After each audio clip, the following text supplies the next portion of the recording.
So now we get to the Exodus, where the family leaves Norway after years of struggle. The decision was made. So sometime prior to 1887, and I have not been able to find out when this happened, but their uncle, Bård Nilsson, who lived with them when he was 15 and was a farmhand, Inger's youngest brother, he emigrated, changed his name to Barney Orsland, and moved to Iowa. In Vista County, Iowa, and the towns that are kind of tied with folks in our family, extended family, are those Sioux Rapids, Lynn Grove, and Rembrandt. So Barney came here. So then the family emigrated in 3 waves. The first wave was 1887. Brønla, all by herself, came over to join Uncle Barney and to see, she was the family scout. Is what we've heard true? Should we do this? Then the next year, Nils, Andrew, Charles, and Inger's sister, Inga, came over together. The 4 of them traveled. And then finally, the 3rd wave was Inger, Astrid, Torger, and Inga. So here's the first wave. Brønla, age 24, leaves to join Uncle Barney. So through Haugesund and then off to Iowa she goes. The church record books also record when you move into and move out of a parish. You need permission from the parish that you're leaving to leave. And this is her. You can see in the second column over on the left there, Iowa is her destination.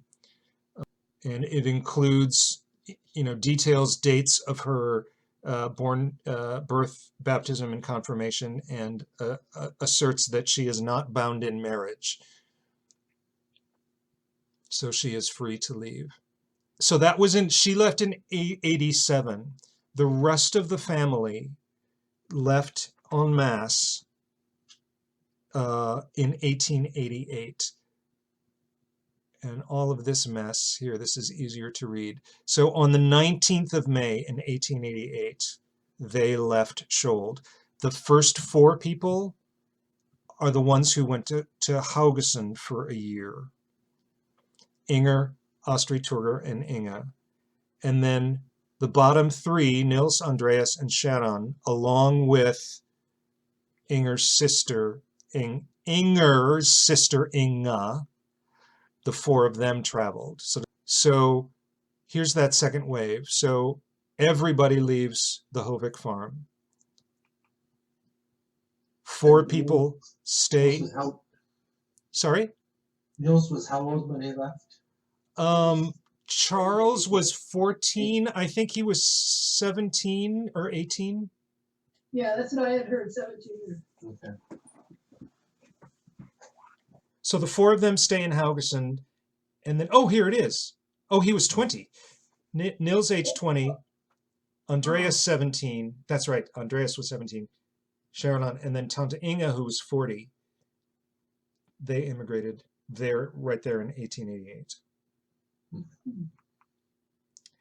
So this is the permission from the parish priest for my grandpa to leave Skjold Parish. In addition to the priest's permission, you needed permission from an older male family member. And then you were given this moving certificate, which proved your vaccination and confirmation, and asserted that you were free from military or marital obligations. This document appears in Mildred's book. And then this I took a picture of in your living room. I know, look at that. So he obtained this in 1887, the year before they traveled. I don't know what the laws were at the time, whether or not, because the other children were younger, if they didn't need one. If they did, it hasn't survived and been passed down in any case. But there's his passport. So let's talk about the journey. So they traveled on the Guian line, which was a big shipping line at the time, like the White Star line, if you've heard of that. These are ticket prices. I couldn't find for exactly 1888, but these were from 1880. Traveling from Stavanger to New York was $32. Children between 1 and 12 were half price, so $16. So total for the family, for the 7 adults and 1 child, $240. Oh my goodness. When they were struggling even just to feed themselves. Translating to today's money, that's $6,500. Oh, really? Huh. So here's the route. So they would have gotten to Haugesund probably by boat from the farm. Then they took a boat from Haugesund to Stavanger, at which point they would buy their passage in Stavanger for New York. They would get on a boat from Stavanger and travel to Hull, England. This is the route that virtually every Scandinavian immigrant took. There were just a handful of shipping lines who had a monopoly on this travel, and they all went this route.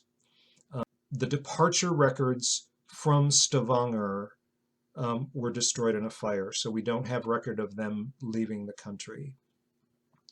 They arrived in Hull, where you promptly got on a train, crossed England to Liverpool, and there you would board the steamship that would take you to America.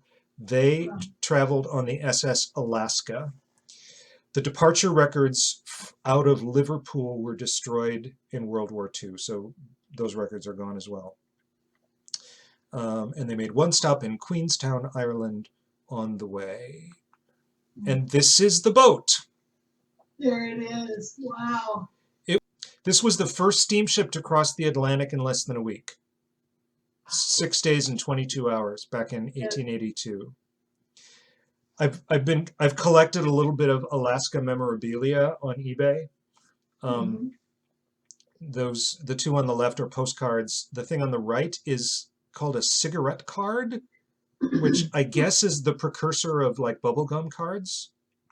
So anyway, here's a close-up of the ship. Oh, David, this is incredible. So onward from the Alaska. And that's another cigarette card up in the top left. So it arrived in New York on the 25th of June, 1888. Finding your ancestors' passenger list, this is just one of the holy grails for genealogists and the thrill, when I finally found them, it was really exciting. So here they are, Nils, Andreas, and Inga, traveling under the surname Torbjornsen.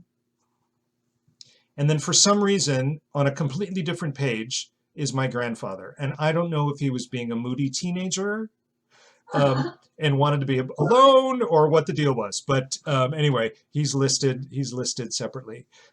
Note that Inga is listed as a spinster at age 30.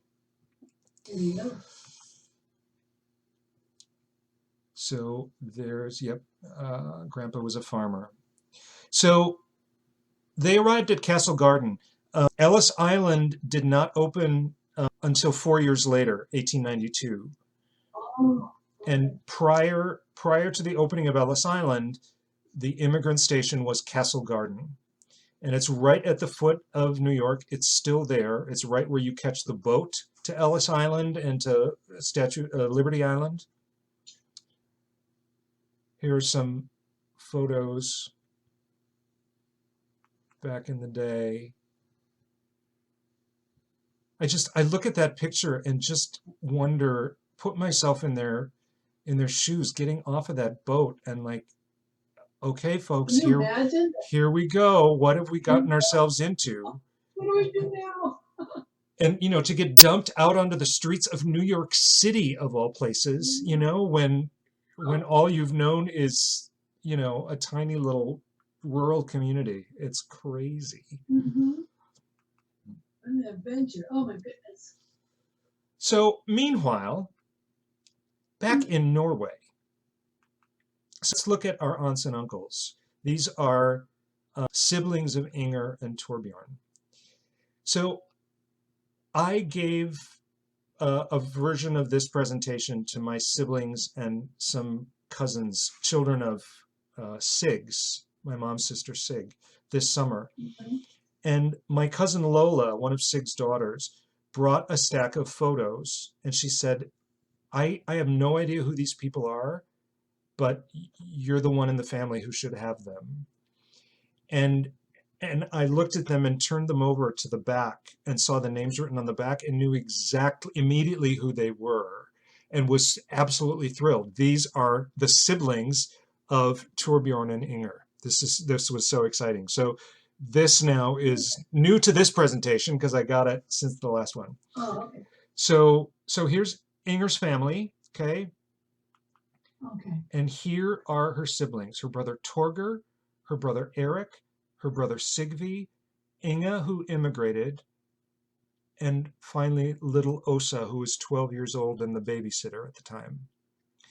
I don't have a picture yet of Barney. We don't have any connection anymore with his descendants, which I need to reach out to someone online and make that connection there.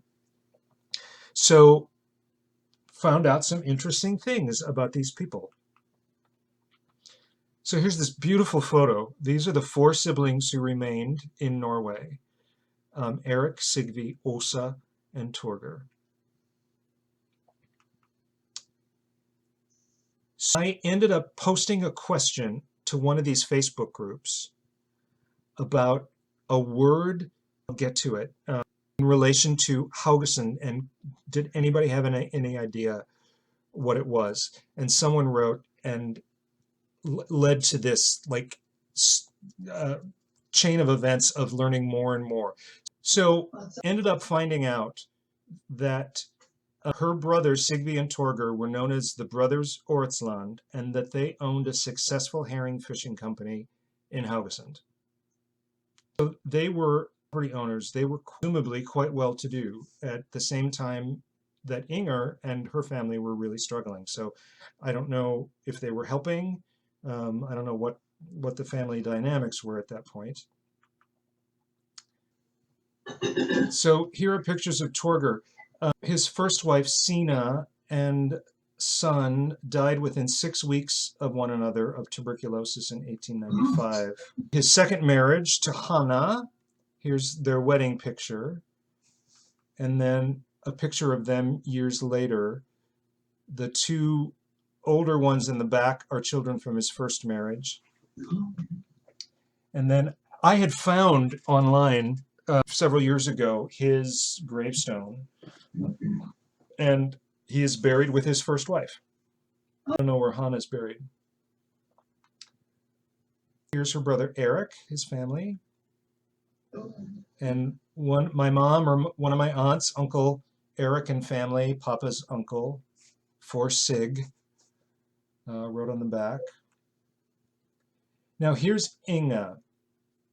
This is the aunt who came over with Nels, Charles, and Andrew.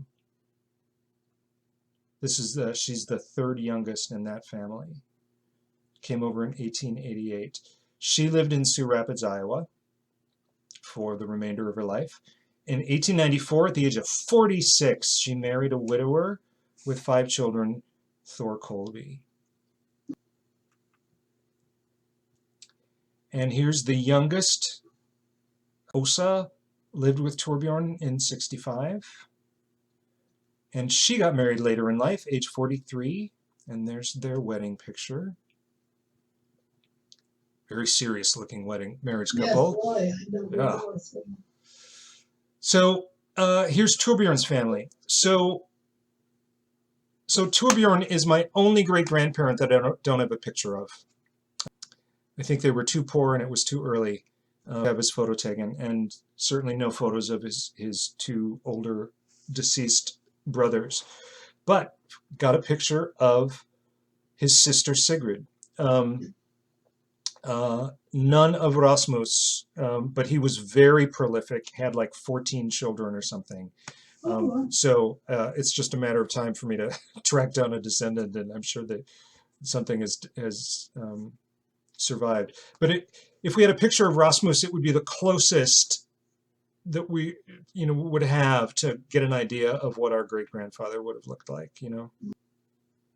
So two pictures, kind of midlife and later in life.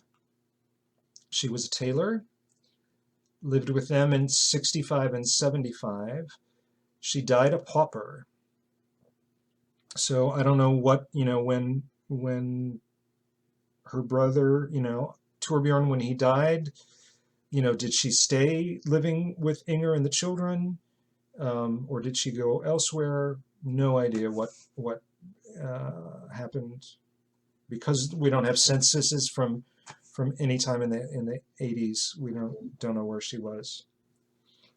So back to the second wave. This is a review. Everyone left the farm.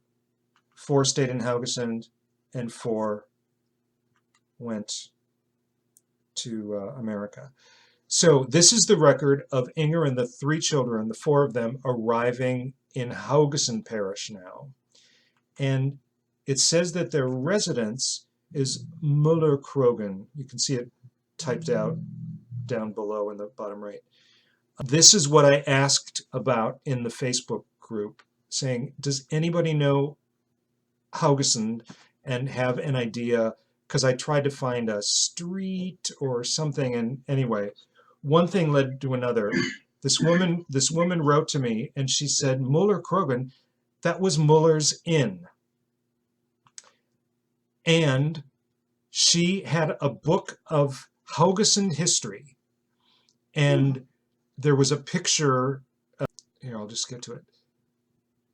That is Møllerkrogen, and it was owned by her brothers, Torger and Sigvi. It was right on the waterfront. So when she went to Haugesund for that year in between, because I'm guessing that Brønla was able to send money back for 4 of them to travel, and that then they had to work and save enough money for the final 4 to come over.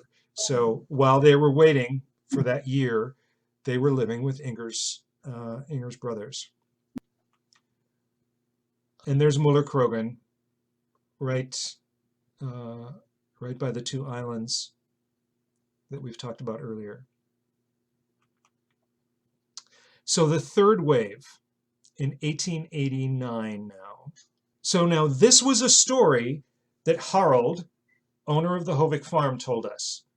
He said, apparently, Inger was scared to death of the journey and said that she would not travel unless one of her sons traveled back to Norway and accompanied them back. I haven't been able to find these travel records, so I don't know whether or not that's true. And it's interesting that story got passed down in another family and not ours, Right. So who knows? Possibly someone did. But then finally, in 1889, Inger and the 3 kids finally came over. Immigration records for Wave 3 have yet to be found. That's on my to-do list. This is my bedroom. That trunk was used in one of the 3 waves of immigration. I don't know which. This was up in the attic in the Madison farmhouse. And the oil lamp is from the Madison farmhouse as well. So by 1889, the family was reunited all together and living in Iowa. Isn't that something? Yeah. Aww. So from left to right and back, that's Hilda, Charles, Andrew, Nels, and Esther. Front row is Ida, Inger, their aunt Inga, and Tom. So that was, what year was that? 89. 1903, the family moved from Buena Vista County to the Madison farm.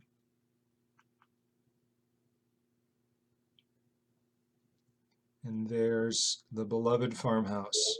My grandpa remained in Rembrandt, Iowa, working at the meat market and the grain elevator until a job opened at the grain elevator in Madison in 1904. So he joined his family in Madison, where he met Pauline Broughton, and very soon thereafter they were married. So those are the records that I have found. Is she actually kind of smiling? Yeah, there is a slight hint. Just a slight. Yeah, Like, yeah, "Oh, don't care. yeah. I dare just break the rules and smile." I'm mildly pleased at my marriage. Yes. So have you heard about Big de Booker Can't say that I have. farm books? Oh my gosh, I had no idea. So when I started doing research, and it was around the time when my mom's health really started to fail, and you know, I reconnected to genealogy, and I think it was a way for me to kind of hold on in a way as I was losing her. And I set my sights on Norway because we knew so little.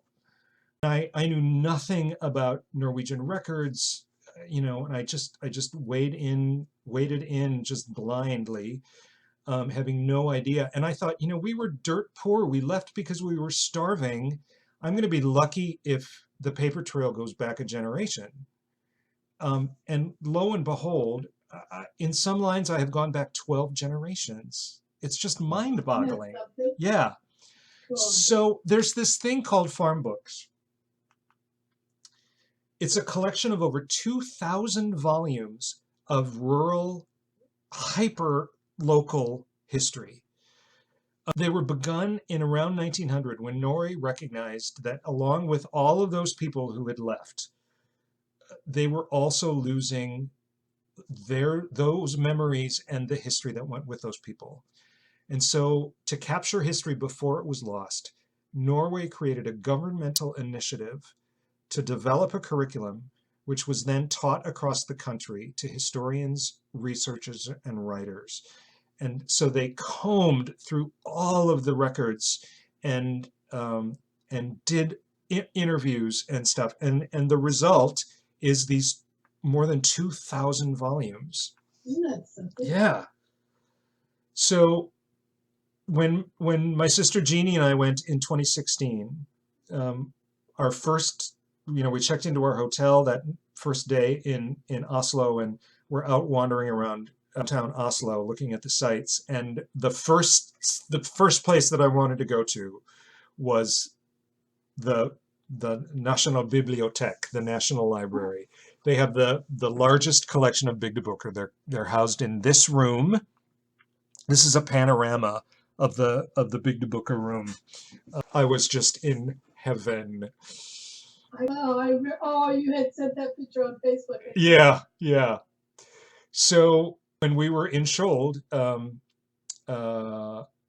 we went to the city hall for their municipality and was able to buy this book. And this is all the information now that was contained. So over on the left is what comes from the book, and then on the right I've translated it.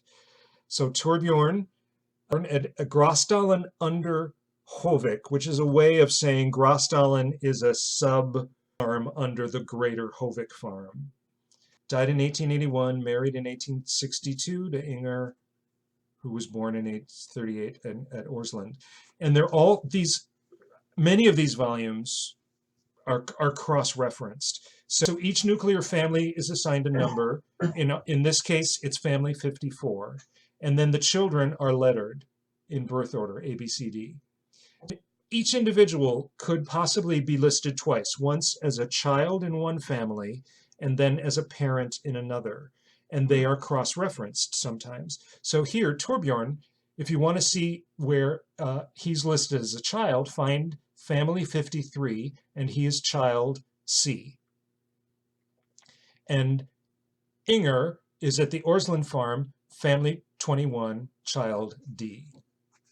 It's amazing. So then all this information, some of which is incorrect. I have in square brackets, I have corrected some misinformation. The farm books are what are genealogically referred to as secondary sources. They're based on original records. And every time you take a step back from the original record, you introduce the possibility of error. So there are some errors here, but there's also, they got most of it right.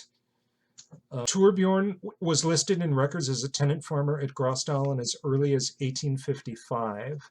And then I add that his father had died in 46. And as the oldest surviving son, he had probably taken over the farm as early as 46. Then he married. They had 3 cows, 19 sheep, the amount of oats and potatoes and cows and goats. He took care of 2 of the cows, 12 of the sheep, and all of the goats for others. So they were bringing in money, caring for the livestock of other people. They calculated they would harvest 8 barrels of grain and 10 barrels of potatoes. Torbjorn and Inger had 2 hired hands in 1865, Bård and Åsa, and Rasmus and Siri, Torbjorn's siblings, school teacher, tailor, all that information that we've learned. In 1875, he was supported by welfare, even though he was only 40. He was actually 42 years old in 1875. They took the time to speculate as to why, and said it could be that illness was the reason he needed outside help. 6 years later, he died right before his 50th year. He actually died at age 48. Then details about them moving to Haugesund and America, and Brønla working for Hovick. So that, my cousins, is what I have Oh learned my goodness. about our Oh family. my goodness. The rest is history. This is absolutely incredible. Very well done. I wish everybody was here. You know, Yeah. parents and everything.